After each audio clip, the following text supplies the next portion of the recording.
교과서에 충실한 교과 토의 여디디아의 교충교토 시간입니다. 여러분 안녕하십니까? 오늘은 제8과 시편에 나타난 계시 첫 번째 시간으로 우리 하나님 말씀을 함께 연구하겠습니다.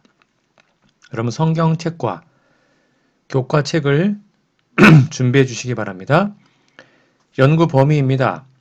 히브리서 9장 11에서 15절, 시편 122편, 시편 15편, 시편 24편, 출애굽기 33장 18절에서 23절, 시편 5편, 시편 51편 7에서 15절 말씀입니다. 연구 범위 성경 본문을 꼭 펴서 읽어주시면 감사하겠습니다. 기억절입니다.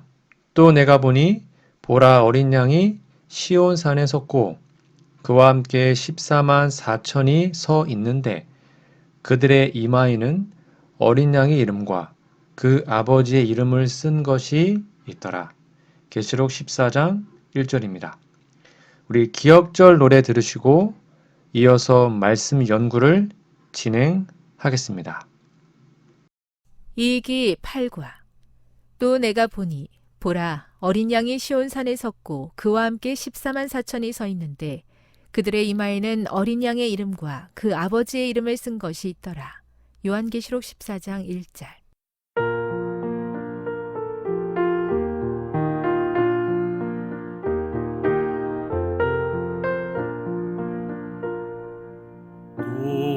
또 내가 보니 보라 어린 양이 시온산에 섰고 그와 함께 14만 4천이 서 있는데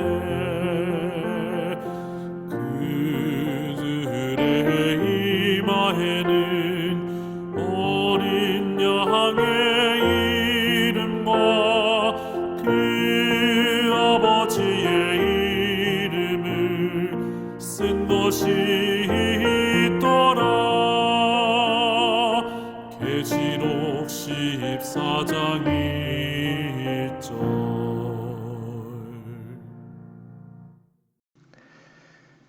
5월 18일 일요일입니다. 제목은 우리의 대제사장인데요. 우리 교과서 질문을 보겠습니다. 하늘 성소의 대제사장이신 그리스도에 관한 히브리서 9장 11절에서 15절을 읽어보라. 이 구절은 그분이 우리를 위해서 하고 계신 일에 대해 무엇을 알려주는가? 여러분 히브리서 9장은 하늘 성소의 대제사장이신 그리스도에 대해서 기록하고 있죠. 예수 그리스도께서 우리를 위해 하늘 성소에서 대제사장으로서 행하시는 사역에 대해 강력하게 증언하고 있습니다. 이 구절은 예수님께서 하늘 성소에 이루시는 속죄와 중보의 사역을 깊이 있게 설명하고 있는데요. 자, 히브리서 9장 11절은 더 크고 온전한 장막입니다. 예수님은 손으로 지은 것이 아니요 이 창조에 속하지 아니한 더 크고 온전한 장막으로 말미암아 대제사장으로 오셨습니다. 이 장막은 지상의 성소가 아닌 하늘 성소를 가리킵니다. 우리 영감의 글에도 하늘 성소의 실체가 지상의 성소와 대조된다는 점을 강조하며 예수님이 거하시는 성소는 하나님 앞에서 우리의 중보자로서 사역하는 곳이라고 설명하고 있습니다. 히브리서 9장 12절에 보면 염소와 송아지의 피가 아닌 자신의 피로 속죄를 이루셨죠. 예수님은 염소와 송아지의 피가 아닌 자신의 피로 단번에 성소에 들어가셨습니다. 이는 지상의 제사장들이 매년 속죄일에 동물의 피를 이렇게 드렸던 것과는 달리 예수님은 자신의 피로 영원한 속죄를 이루셨다는 것을 의미하죠. 이는 구약 성소 제도의 성취이자 예언의 성취입니다. 영감의 글에도 예수님의 십자가 희생이 단번에 드린 희생이며 더 이상 동물의 피가 필요하지 않음을 강조합니다. 또한 9장 12절의 뒷부분에 보면 영원한 구속을 이루셨습니다. 예수님의 피는 우리에게 영원한 구속을 이루셨습니다. 구약의 제사 제도는 일시적인 속죄였지만 그리스도의 피는 영원한 속죄를 제공합니다. 이 영원한 속죄는 단순히 죄를 덮는 것이 아니라 죄를 완전히 제거하고 양심을 깨끗하게 하며 우리를 새 사람으로 변화시키는 것이죠. 9장 14절에 보면 히브리서요.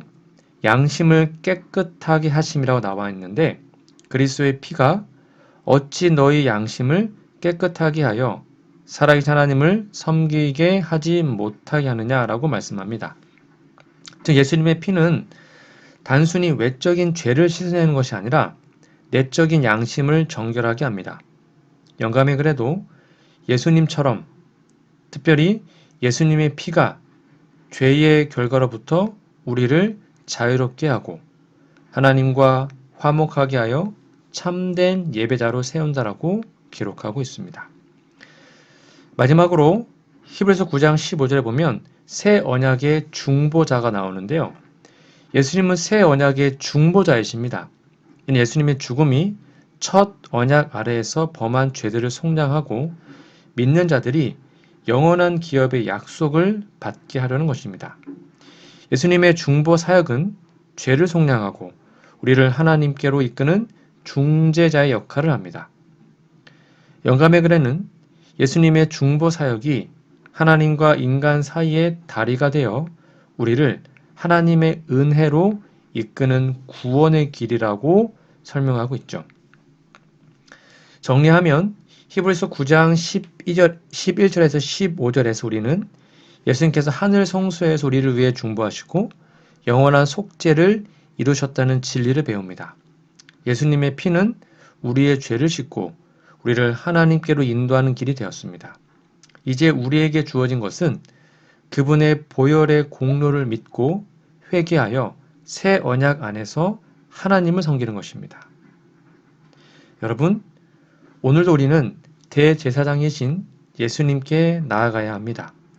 그분의 피가 우리를 깨끗하게 하며 하늘 성소에서 우리를 위해 끊임없이 간구하시는 그 사랑을 기억합시다. 지금 이 순간 그분의 은혜에 응답하여 그분의 품 안에서 참된 평안과 구원을 경험하기를 간절히 바랍니다.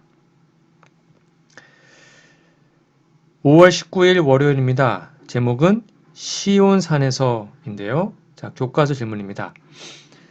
다윗이 그의 거룩한 산에 설 자가 누구인가? 라는 가장 중요한 질문하는 시편 15편과 시편 24편 읽어보라. 다윗의 대답을 요한계시록 14장 1에서 5절에 기록된 시온에서 있는 사람들에 대한 묘사와 비교해보라. 어떤 유사점을 찾을 수 있는가? 이 물에 어떻게 들어갈 수 있는가?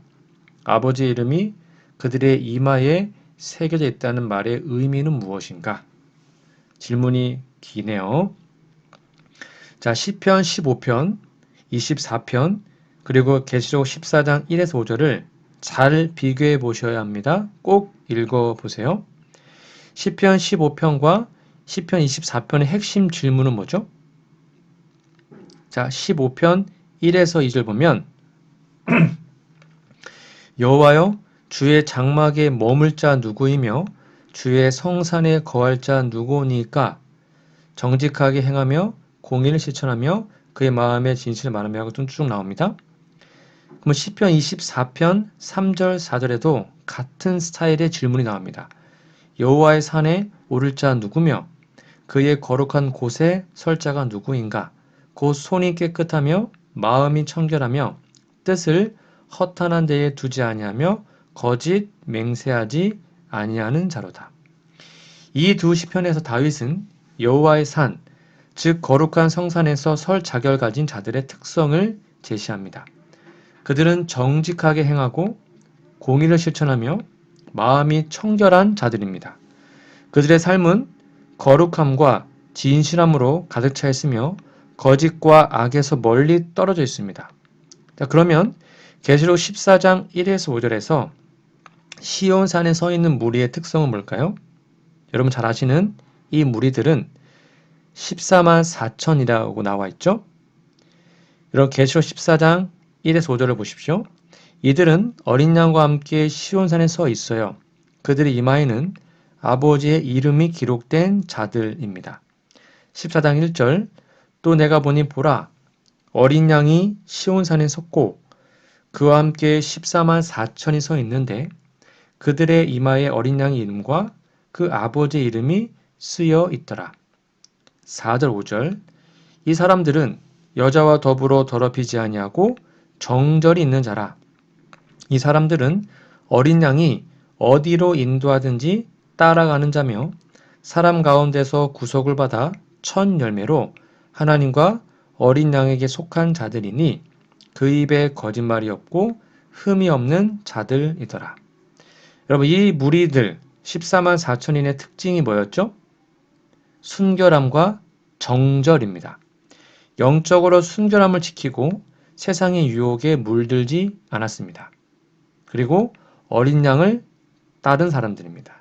예수님이 어디로 인도하시든지 철저히 순종했습니다. 그리고 거짓이 없었습니다. 그들의 입에는 거짓이 없으며 흠이 없는 자들이었죠. 이들은 다윗이 시편에서 묘사한 자들과 동일한 특징을 지니고 있죠. 즉 시온에서 설 자들은 손이 깨끗하고 마음이 청결하며 거짓이 없는 자들입니다. 그러면 시편에 있는 시편 24편, 15편의 그 유사점은 뭘까요? 여러분 거룩함과 순결함이 뭡니까? 시편 24편은 손이 깨끗하며 마음이 청결한 자를 강조합니다. 계시록 14장에서도 정절 있는 자와 흠이 없는 자로 표현하죠. 이 둘은 모두 하나님의 거룩한 산에 설 자격 있는 자들의 순결함과 흠 없는 상태를 묘사하고 있죠. 그리고 시편 15편에서는요. 진실함과 거짓이 없음을 말합니다. 시편 15편에 보면 그 마음에 진실을 말하며 라고 강조하고요. 계시록 14장 5절에는 그 입에 거짓말이 없고 흠이 없는 자라고 묘사하죠. 즉 하나님의 백성은 진실된 삶을 살며 거짓과 악에서 분리된 삶을 살아야 합니다. 그리고 시편 15편과 24편 모두는 하나님의 인도하심에 순종한 자들을 기록합니다. 모두 거룩한 곳에서 사시는 자들은 하나님의 말씀에 순종하는 자들이죠. 그래서 계시록 14장 4절도 어린 양이 어디로 인도하든지 따라가는 자들이라고 묘사하는 겁니다. 자, 그러면 14장 1절에 계시록 14장 1절입니다. 아버지의 이름이 이마에 새겨졌다는 그 의미는 뭘까요? 여러분 계시록 14장 1절에 보면 이마에 아버지의 이름이 새겨졌다라는 것은 단순한 뭔가 물리적 표시가 아니라 하나님과의 깊은 관계와 소속을 나타냅니다. 즉 하나님의 소유됨이죠. 여러분 이마는 생각과 마음의 자리입니다. 하나님의 이름이 이마에 새겨졌다는 것은 하나님의 뜻과 성품이 그들의 마음과 생각에 새겨졌음을 의미합니다. 그리고 하나님의 인을 받은 자들이라는 거죠. 계시록 7장 3에서 4절에 보면 하나님은 그들의 종들의 이마에 인을 치십니다. 이 인은 성령의 인치심과 동일하며 하나님의 성품이 그들의 삶을 지배한다는 의미입니다. 그리고 구원의 확증입니다. 하나님의 이름이 새겨진다라는 것은 하나님께 속한 자들임을 공적으로 선언하는 것입니다. 그들은 하나님의 자녀로서 신분을 확증받은 자들입니다. 여러분 시편 15편과 24편에서 다윗이 말한 거룩한 산에 설 자들은 계시록 14장의 시온에서 어린 양과 함께 서 있는 14만 4천인의 무리와 동일한 부류입니다. 그들은 하나님의 말씀을 순종하고 세상의 유혹에 물들지 않으며 진실된 삶을 사는 자들입니다. 그들의 이마에는 하나님의 이름이 새겨져 있습니다. 이는 그들이 하나님의 성품을 담고 하나님의 소유가 되었음을 나타냅니다. 오늘날 우리도 이러한 무리에 들어가기 위해서는 마음을 정결하게 하고 거짓이 없는 삶을 살아야 합니다. 우리의 생각과 마음에 하나님의 이름이 새겨지도록 날마다 그분의 말씀을 묵상하고 순종하는 삶을 살아갑시다. 5월 20일 화요일입니다. 제목은 우리 마음속의 법. 자, 교과서 질문입니다. 출애굽기 33장 18절에서 23절, 출애굽기 34장 1절에서 7절, 시편 119편 55절 읽어보라. 모세가 하나님의 영광을 보여달라고 했을 때 하나님은 그에게 무엇을 보여주시겠다라고 약속하셨는가? 하나님께서 모세에게 당신의 이름을 선포하셨을 때 어떤 일이 뒤따랐는가? 본문이 많습니다. 다 읽어보셔야 됩니다. 이 모든 본문은 하나님의 영광과 이름의 선포에 대한 내용이 나옵니다. 자, 출애굽기 33장 18절부터 보면 하나님의 영광을 보여달라는 모세의 요청이 나오죠. 출애굽기 33장 18절에 모세는 하나님께 요청하죠. 모세가 이르되 원하건대 주의 영광을 내게 보이소서. 모세는 하나님의 영광을 직접 보기를 간절히 원했습니다. 그러나 하나님께서는 그의 요청에 대해 이렇게 응답하시죠. 출애굽기 33장 19, 20절입니다. 여호와께서 이르시되 내가 나의 모든 선한 것을 내 앞에 지나가게 하고 여호와 이름을 내 앞에 선포하리라. 나는 은혜 베풀 자에게 은혜를 베풀고 긍휼 여길 자에게 긍휼을 베푸느니라. 또 이르시되 내가 내 얼굴을 보지 못하리니 나를 보고 살 자가 없음이니라. 하나님은 모세에게 자신의 영광을 모이되 자신의 선한 성품과 이름을 선포하시겠다라고 약속하십니다. 이것은 하나님의 영광이 단순히 빛이나 외적인 현상이 아니라 하나님의 성품과 자비, 공의, 은혜와 같은 하나님의 속성 그 자체임을 나타냅니다. 자, 출애굽기 34장 1에서 7절에 보면 하나님의 이름을 선포하시는데요. 출애굽기 34장에서 하나님은 모세에게 다시 두 돌판을 만들어 오라고 명령하시고 시내산에 올라가게 하십니다. 34장 5에서 7절 여호와께서 구름 가운데 강림하사 그와 함께 거기 서서 여호와 이름을 선포하실세. 여호와께서 그의 앞으로 지나가시며 선포하시되 여호와로라 여호와로라 자비롭고 은혜롭고 노하기를 더디하고 인자와 진실이 많은 하나님이라. 인자를 천대까지 베풀며 악과 과실과 죄를 용서하리라. 그러나 별을 면제하지 아니하고 아비 악행을 자손 3, 4대까지 보응하리라. 자, 여기서 우리가 주목해야 할 점이 있습니다. 그럼 하나님의 이름의 의미가 뭡니까? 이 여호와라는 이름은 단순히 그분의 호칭이 아니라 그분의 속성과 성품을 나타내는 겁니다. 하나님은 자비롭고 은혜로우시며 노하기를 더디하시고 인자와 진실이 많은 분이시죠. 또한 죄를 용서하시지만 공의로 심판하시는 분이기도 합니다. 그러면 하나님의 영광의 실체가 뭐죠? 하나님의 영광은 단순히 시각적인 현상만이 아니라 그분의 성품과 성품의 선포이죠. 영감에 그래도 이 장면을 해석하면서 하나님의 영광은 그분의 사랑과 공의가 조화롭게 드러나는 것이라고 설명하고 있습니다. 자, 그러면 시편 119편 55절에 하나님의 이름을 기억한다는 게 뭘까요? 읽어드릴게요. 여호와여, 내가 밤에 주의 이름을 기억하고 주의 법을 지켰나이다. 시편 기자는 밤에도 하나님의 이름을 기억하고 그분의 법을 지켰다라고 고백합니다. 이는 단순히 하나님의 이름을 외치는 것이 아니라 하나님의 성품과 그분의 말씀을 삶의 중심에 두고 살아가는 삶의 태도를 의미합니다. 모세가 하나님 이름을 듣고 하나님의 성품을 경험한 것처럼 오늘날 우리들도 하나님의 이름을 기억하며 그분의 성품을 닮아가는 삶을 살아야 하죠. 그러면 여기 나와 있는 유사점과 교훈이 뭘까요? 하나님의 이름을 선포했다는 것은 모세가 하나님의 영광을 보기 원했을 때 하나님은 자신의 성품을 선포하심으로 응답했습니다. 하나님의 이름을 아는 것은 단순한 지식이 아니라 그분의 성품을 알고 그 성품을 닮아가는 것입니다. 죄와 용서는 뭘까요?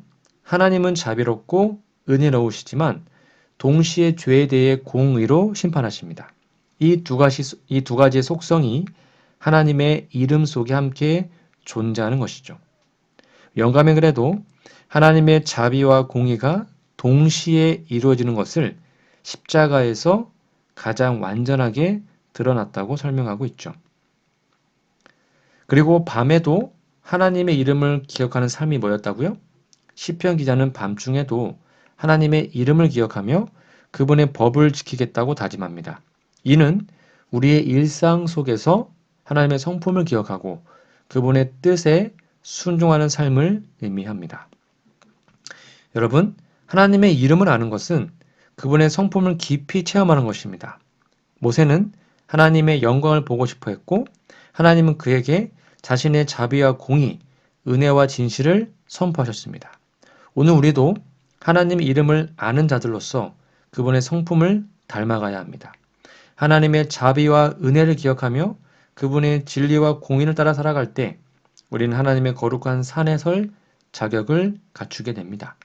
오늘도 그분의 이름을 기억하며 하나님의 거룩한 성품이 우리의 삶 속에 새겨지기를 간절히 소망합니다. 5월 21일 수요일입니다. 제목은 시편 5편. 자, 교과서 질문입니다. 시편 5편을 읽어보라. 여기서 다윗은 잃어버린 바 된 자와 구속받은 자를 선명하게 대조하고 있다. 이 시편을 요한계시록 14장 1에서 12절의 표현들과 비교해보라. 어떤 유사점을 발견할 수 있으며 이것이 하나님의 마지막 때 남은 우리 운동에 동참하는 의미를 이해하는데 어떤 영향을 미치는가. 자, 시편 15편과 계시록 14장을 꼭 비교해서 읽어보시면 좋겠습니다. 시편 5편의 배경과 내용을 좀 읽어드릴게요. 시편 5편은 다윗은 의인과 악인의 대조를 선명하게 드러냈죠. 그는 하나님께서 의인을 보호하시고 악인을 심판하실 것을 확신하며 기도합니다. 이 시편은 의인과 악인의 운명이 뚜렷하게 대조되는 구조를 가지고 있습니다. 시편 5편 1에서 3절. 다윗은 아침에 하나님께 자신의 간구를 드리며 하나님의 인도하심을 구합니다. 4에서 6절. 하나님은 악인을 기뻐하지 않으시며 교만한 자, 거짓말하는 자, 피 흘리기를 즐기는 자를 미워하십니다. 7절, 8절. 그러나 의인은 하나님의 인자하심을 성전에 들어가며 하나님의 공의로 인도함을 받죠. 9절, 10절. 악인들의 입술은 거짓되고 그들의 길은 멸망으로 이끕니다. 11, 12절. 그러나 의인들은 하나님 안에서 기뻐하고 보호받으며 하나님의 은혜의 방패로 둘러싸이죠. 자, 그러면 계시록 14장 1에서 12절을 즉 시온산에 서 있는 남은 무리의 특징을 또 잠깐 요약해 드리겠습니다. 14장 1에서 5절은 하나님의 이름이 이마에 새겨져 있었고 정절이 있는 자들로서 거짓이 없고 흠이 없는 자들입니다. 6절 7절은 계시록입니다. 14장 6절 7절. 첫 번째 천사가 영원한 복음을 선포하며 하나님을 두려워하며 창조주를 경배하라고 외치죠. 8절은 두 번째 천사는 바벨론의 멸망을 선언합니다. 9에서 12절은 셋째 천사는 짐승과 그의 우상에게 경배한 자들에게 임할 심판을 경고합니다. 자, 그러면 시편 5편과 계시록 14장 1에서 12절을 비교해서 정리해 드릴게요. 시편 5편, 의인과 악인의 대조입니다. 다윗은 의인은 하나님께 보호받고 악인은 심판받는다고 선언하고 있죠. 그리고 계시록은요, 남은 자와 바벨론의 대조입니다. 14만 4천인은 하나님의 인도함을 받지만 바빌론의 무리는 멸망당하죠. 시편 5편 6절은 거짓을 미워하신 하나님입니다. 근데 계시록 14장 5절은 그들 14만 4천의 입에는 거짓이 없고요. 시편 5편 7절은 하나님의 인자심을 의지하는 자라고 나오고요. 계시록 14장 4절은 어린 양이 어디로 인도하든지 따라가는 자들입니다. 시편 5편 10절은 악인들의 멸망이 나옵니다. 계시록 14장 9에서 11절은 짐승과 그의 우상에게 경배한 자들이 멸망하죠. 시편 5편 12절은 의인은 은혜의 방패로 보호받습니다. 계시록 14장 1절은 남은 자들은 하나님의 이름이 이마에 새겨져 있죠. 이렇게 비교할 수 있습니다. 자, 그러면 마지막 때 남은 무리 운동에 어떻게 이것을 적용할 수 있을까요? 계시록 14장의 남은 자들은 시편 5편의 의인과 많은 공통점을 가지고 있습니다. 그들은 하나님의 말씀을 따라 살며 거짓과 악에서 떠나 하나님의 보호 아래에 거합니다. 거짓과 분리됩니다. 시편 5편에서 다윗은 악인의 거짓과 배반을 경고하고 계시록 14장에서도 남은 자들의 입에 거짓이 없음을 강조합니다. 오늘날 남은 무리로서 우리는 진리의 말씀을 굳게 붙잡고 거짓 교리와 세속적 유혹에서 분리되어야 합니다. 또한 하나님의 이름이 이마에 새겨져 있죠. 계시록 14장 1절에서 하나님의 이름이 이마에 새겨져 있다는 것은 하나님의 성품이 그들의 삶 속에 새겨져 있음을 의미합니다. 영감의 글에도 하나님의 인이란 그분의 성품을 담는 것이라고 설명하고 있습니다. 그리고 하나님께서 보호하십니다. 시편 5편에서 의인은 하나님의 은혜의 방패로 둘러싸여 보호받고요. 계시록 14장에서 남은 자들이 하나님의 인을 받은 자들로 보호받습니다. 이는 마지막 때 남은 무리가 하나님의 보호와 인도하심 속에서 살게 될 것을 상징하고 있죠. 여러분, 시편 5편과 계시록 14장은 동일한 메시지를 전달합니다. 어떤 메시지였죠? 하나님의 백성은 거짓과 악에서 분리되어야 되고 진리와 순결함으로 무장해야 하며 하나님의 보호 아래 거하게 될 거라는 거죠. 자, 오늘날 우리도 이 남은 무리의 부르심에 응답하고 있습니까? 하나님의 인이 우리의 이마에 새겨지도록 우리의 마음을 성령의 역사에 맡기고 순결함과 진리 가운데 거하고 있는지요. 이제 우리의 이마에 하나님의 이름이 새겨지기를 소망합니다. 하나님의 성품이 우리의 마음에 깊이 새겨질 때 우리는 마지막 때 남은 무리로 서게 될 것입니다. 그분의 은혜의 방패가 우리를 보호하시며 그분의 진리가 우리를 인도함을 꼭 믿으시기를 간절히 바랍니다. 5월 22일 목요일입니다. 제목은 죄인에게 주의 길을 가르치소서. 자, 교과서 질문입니다. 시편 51편 7에서 15절을 읽어보라. 용서받고 죄에서 씻음받은 후 다윗은 무엇을 하겠다고 약속했는가? 자, 51편을 꼭 읽어보세요. 여긴 다윗의 회개와 약속에 대해서 나오는데요. 시편 51편은 다윗이 밧세바와의 죄를 지은 후 나단 선지자의 책망을 받고 쓴 회개의 시입니다. 이 시편에서 다윗은 자신의 죄를 철저히 고백하고 용서와 정결을 간구하며 회복된 후 자신이 무엇을 하겠다라고 약속합니다. 자, 다윗의 간구가 나옵니다. 51편 7에서 9절 정결과 용서에 대한 내용인데요. 7절입니다. 우슬초로 나를 정결하게 하소서 내가 정하리이다. 나를 씻기소서 내가 눈보다 희리이다.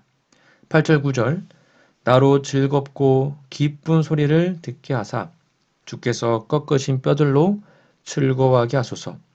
주의 얼굴을 내 죄에서 돌이키시고 내 모든 죄악을 지워 주소서.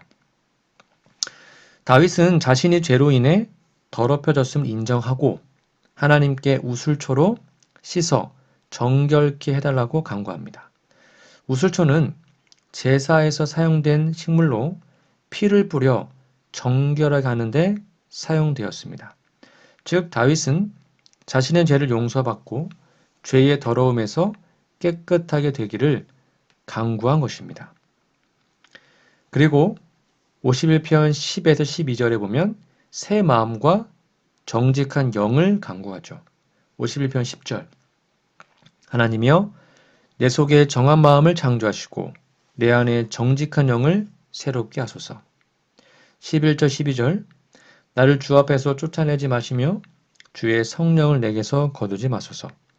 주의 구원의 즐거움을 내게 회복시키시고 자원하는 심령을 주사 나를 붙드소서.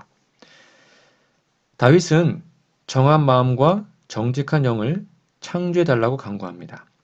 이것은 단순히 죄의 용서만을 구하는 것이 아니라 근본적인 마음의 변화를 구하는 것입니다. 그는 성령이 자신을 떠나지 않기를 간절히 원하며 하나님의 구원의 기쁨을 다시 회복시켜달라고 기도합니다. 그런 다음에 용서받은 후에 다윗의 약속이 나오죠. 13절에서 15절입니다. 다윗은 용서받은 후 자신이 하겠다고 하는 약속이 무엇인지 명확히 밝힙니다. 13절 그리하시면 내가 범죄자에게 주의 도를 가르치리니 죄인들이 주께로 돌아오리이다. 14절 하나님이여 나의 구원의 하나님이여 피 흘린 죄에서 나를 건지소서. 그리하시면 내 혀가 주의 의를 높이 노래하리이다. 15절 주여 내 입술을 열어주소서. 내 입이 주를 찬송하여 전파하리이다.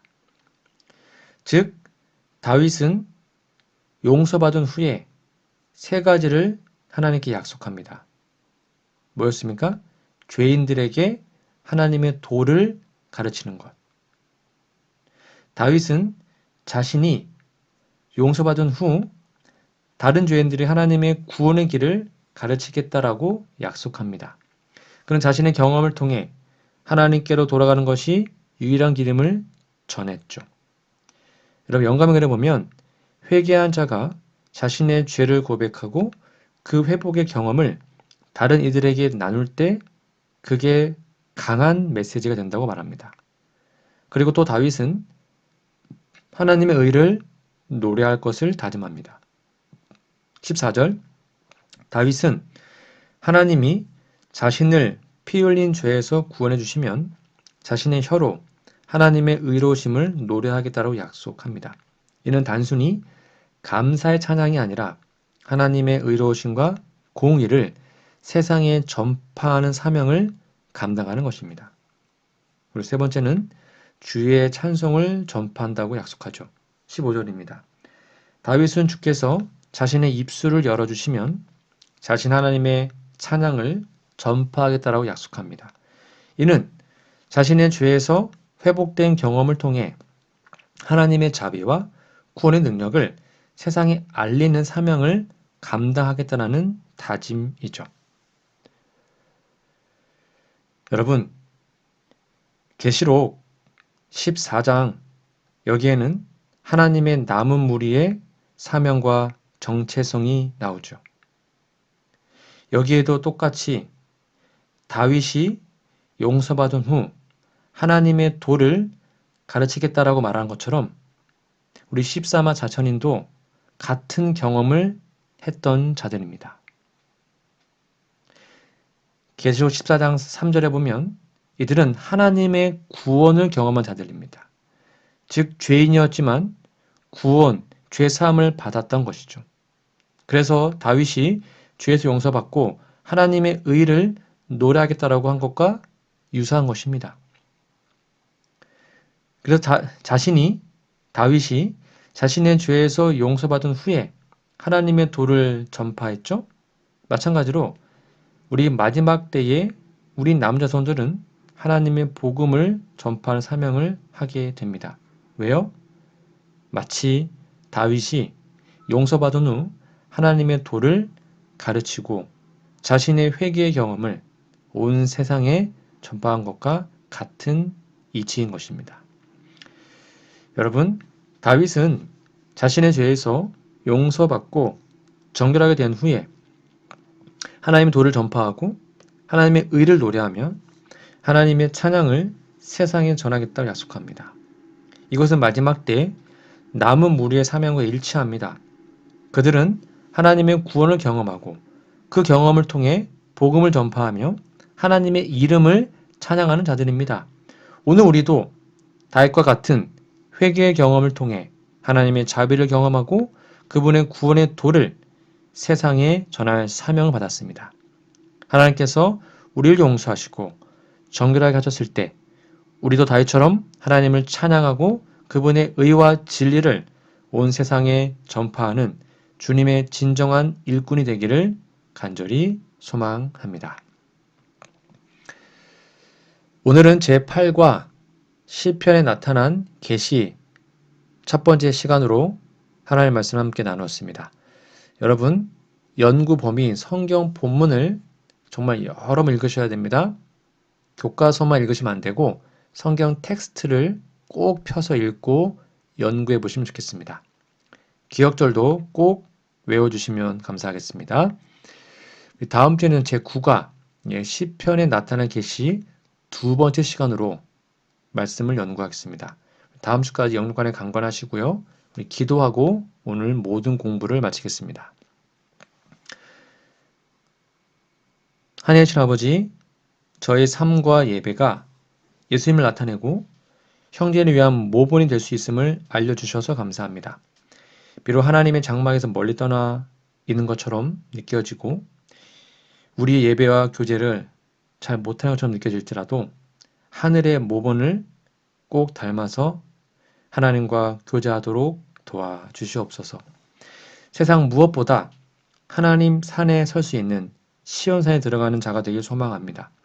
죄 가운데 무던히 넘어지는 우리의 노력으로 그곳에 설 수 없사오니 도와주시옵소서. 하나님의 어린 양의 공로를 바라보며 날마다 하나님의 편에 그 시온산에 서도록 인도해 주시옵고 우리의 죄를 기억하지 않으시며 하나님 이름을 우리에게 주시고 마음에 새겨 주시옵소서. 우리 마음에 떠오르는 악한 생각과 죄들을 예수님께 드리고 맡깁니다. 깨끗하게 씻어 주시며 주님의 이름으로 거듭난 삶 되게 도와주시옵소서. 우리를 아시는 주님 앞에 숨김없이 우리의 모든 것을 내어놓기를 원합니다.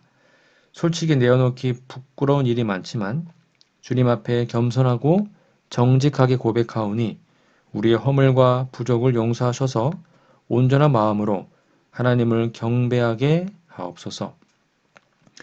허물을 알면서도 덮으시고 세우셔서 보내주시는 주님의 복음과 권능에 감사합니다.